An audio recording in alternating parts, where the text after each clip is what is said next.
Ibrahim Massouri Diabaté, bonjour. Bonjour et vous? Comment ça va?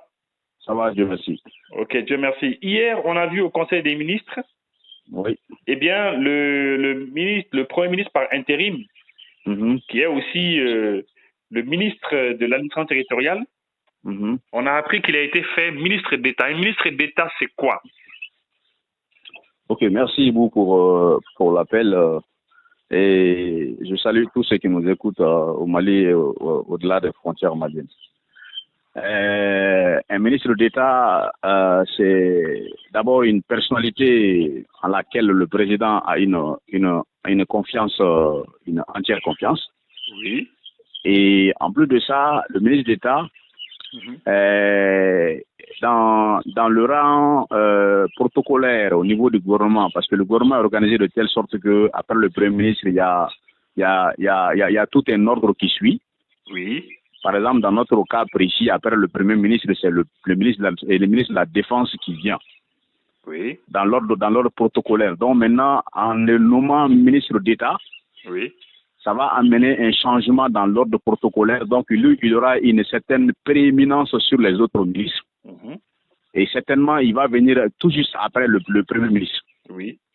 Donc, ce qui fait que d'abord, c'est quelqu'un en qui le président a confiance. Certes, il a confiance également aux autres membres du gouvernement. Oui. Mais on peut dire, si vous voulez, ça veut dire que l'homme de confiance du gouvernement. Oui. Et maintenant, le gouvernement, le président, disons l'homme de confiance du président, le président pourrait être amené à lui confier des missions spéciales. Oui. Donc, voilà, sans forcément passer par le Premier ministre. Donc, en un mot, c'est quelqu'un qui aide le président dans ses tâches. Oui. Et il pourrait même être habilité à représenter le président dans les rencontres internationales. C'est une possibilité. Ça peut être le Premier ministre, ça peut être lui.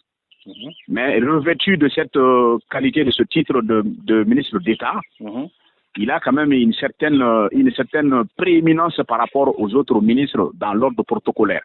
Oui. Parce que ça, c'est très important. Et je ne sais pas si les gens vont se souvenir un peu de le mois où le président de la République, l'ancien président Ibeka, avait nommé l'ancien président Djongouda comme son haut représentant, au haut représentant de l'État. Donc, ça veut dire que lui, ça veut dire qu'il a quand même une certaine confiance placée en lui et il est appelé à agir en le nom du président sous l'autorité de ce dernier. Voilà, donc ce n'est pas une subordination que l'on crée dans... C'est un peu comme un vice-premier ministre, c'est ça? Bon, on peut dire comme ça ainsi. Certainement, dans d'autres démocraties, on pourrait les appeler ainsi. On pourrait lui donner cette appellation. Parce qu'on a vu quand même maintenant, dans les titres de ce nouveau ministre d'État, au cas où le Premier ministre n'est pas disponible, eh bien, c'est lui qui le remplace systématiquement. Oui, au fait, ça c'est un peu un changement qu'on a apporté à l'organisation de l'intérim du Premier ministre. Maintenant, on se souvient que le mois où on a désigné le colonel Abdoulaye Maïga comme Premier ministre intérimaire, ça a suscité un tollé. Parce qu'en réalité, c'est une loi de la République, c'est un décret qui a été violé. Parce que le décret qui organise l'intérim du Premier ministre ne prévoyait pas que ce soit le ministre de l'administration territoriale qui assure l'intérim du Premier ministre, mais plutôt le ministre de la Défense. Et d'ailleurs, le ministre de l'administration territoriale devrait venir pratiquement en 3e ou 4e position. Maintenant, ça clôt un peu, ça veut dire qu'à ce débat, on va dire ainsi, mais faudrait-il aussi que le président aussi rappelle le décret, ou modifie le décret organisant l'intérim du Premier ministre. Parce que jusqu'à présent, il y a 2 décrets qui sont là parce que ça n'a pas été abrogé. Le premier décret n'ayant pas été abrogé, mais le second quand même dit clairement qu'en cas de vacances, en cas d'empêchement temporaire ou alors en cas de vacances du PM, donc on ne va pas se mettre dans des polémiques, c'est directement le ministre d'État, le colonel Abdoulaye Maïga, qui va le remplacer dans ses fonctions. D'accord, mais est-ce que ce décret n'abroge pas donc celui qui le nommait Premier ministre par intérim? Pardon? Est-ce que la mise en route de ce nouveau décret ne met pas fin à l'ancien décret qui l'avait nommé comme Premier ministre par intérim? Bon, à moins qu'on précise cela dans l'actuel décret. Que l'on dise clairement que ça dit que ce décret-là, ce nouveau décret, abroge les dispositions antérieures, c'est-à-dire que du décret qui organise l'intérim du Premier ministre. Mais on a dit précisément en ce qui concerne le ministre de l'administration territoriale. Donc ça veut dire que le décret reste toujours de rigueur, ça reste toujours en vigueur. Mais les dispositions qui concernent spécifiquement le ministre de l'administration territoriale, ce sont ces dispositions-là qui ont été abrogées. D'accord. Mais le fait qu'il y ait toujours, désormais un Premier ministre qui peut, disons un ministre qui peut remplacer le Premier ministre, est-ce que ça veut dire que le Premier ministre, sa santé n'est pas toujours bonne, c'est ça? Bon, on n'est pas dans les secrets du pouvoir, mais on pourrait penser cela. Il y a beaucoup de gens qui analysent de la sorte, qui pensent que certainement que le président n'est pas sûr que son PM pourra, en tout cas, tenir longtemps. Donc, comme dans la gestion d'un pays, il est bon de faire c'est la programmation. Gouverner, c'est prévoir. Donc, il s'est dit que si jamais cette situation devrait arriver, et donc là, tout de suite, c'est le ministre de l'administration territoriale qui va tout de suite, prendre la place du Premier ministre. Et il se pourrait également que peut-être c'est peut-être une manière, je ne sais pas, un message aussi qu'il renvoie à ceux-là qui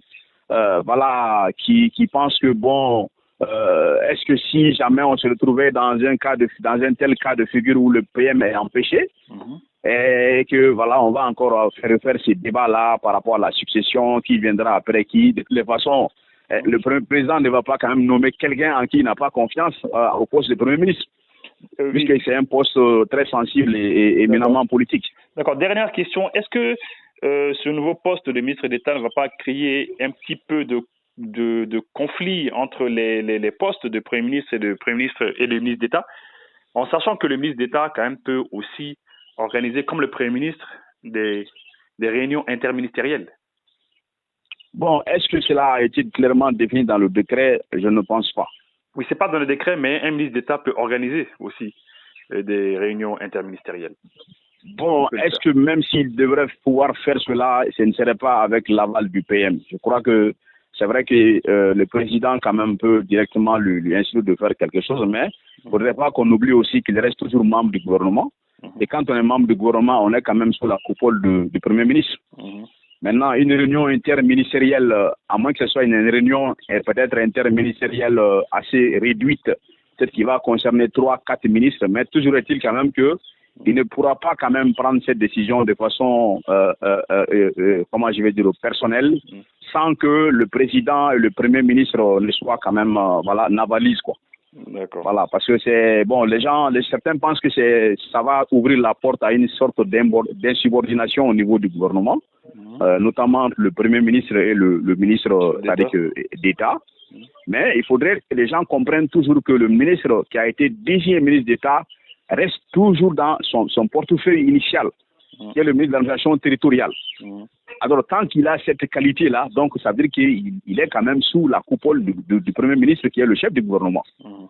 Donc, ce n'est pas une insubordination, c'est quand même en quelque sorte une manière de prévoir un peu les cas où, par exemple, le président, on sait qu'on a un président qui ne voyage pas beaucoup, s'il a déjà un ministre d'État en qui il a confiance, une certaine confiance, et si, par exemple, le Premier ministre ne peut le remplacer, le représenter dans les réunions à l'extérieur, dans les rencontres à l'extérieur. Donc là, on peut aisément comprendre que le ministre d'État peut aller remplacer valablement le président de la République, le président de transition, disons. Ibrahim Diawara.